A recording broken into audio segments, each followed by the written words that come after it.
My name is Gregory Downey, and I ate roadkill on my LDS mission. I'm here with my son, Lucas. Say hi, Lucas. Hi.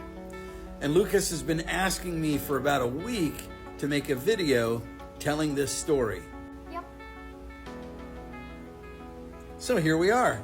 It was spring of 1994, and I was in the Maryland-Baltimore mission serving in a town called Bel Air. My companion at the time was Elder Tommy Smith, and when we were first put together, he didn't like me. Okay. Now, I don't know exactly why he didn't like me, but I have my hunch.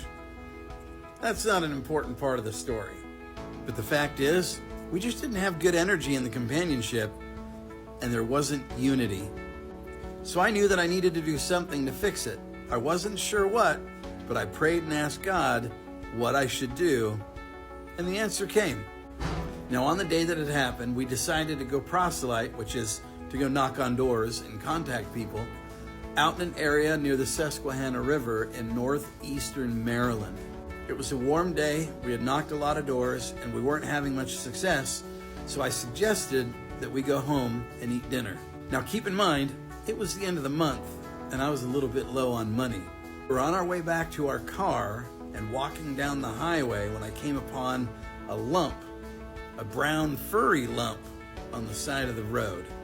So as I got closer, I asked myself, "Self, what is that?" So I got up to it and put my foot out and gave it a little nudge, and it started to move.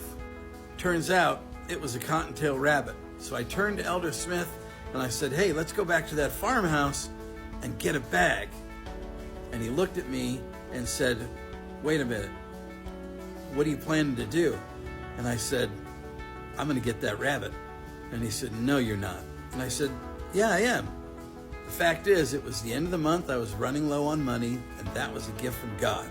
So I collected the rabbit, we went back to the car, drove to our apartment, and I did what I had to do because the rabbit wasn't yet dead.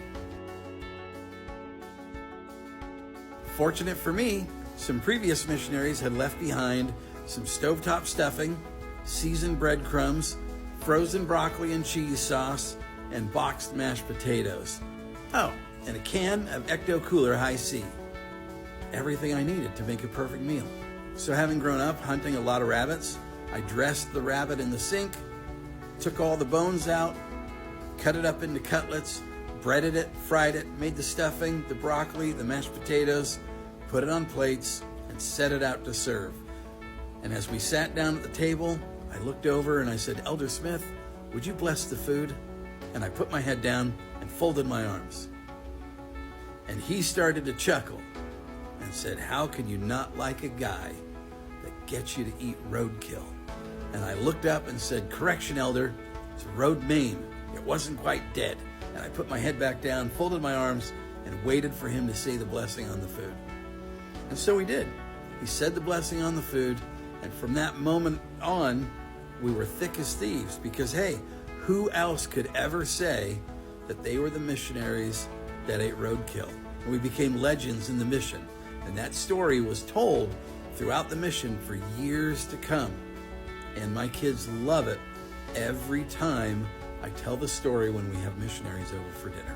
So now you know the story of the missionaries that ate roadkill on their LDS mission. Oh, and by the way, Lucas here has his own YouTube channel, and you can find the link in the description below.